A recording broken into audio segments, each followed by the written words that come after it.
Hello everyone, কেমন আছো তোমরা সবাই? তো আজকে তিন মূর্তি মিলে আবার ঢুকে পড়েছি রান্নাঘরে গোলমাল বানানোর জন্য।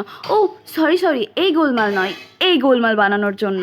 এই স্পেশাল গোলমাল মানে ফুচকা আজকে আমরা বানাবো।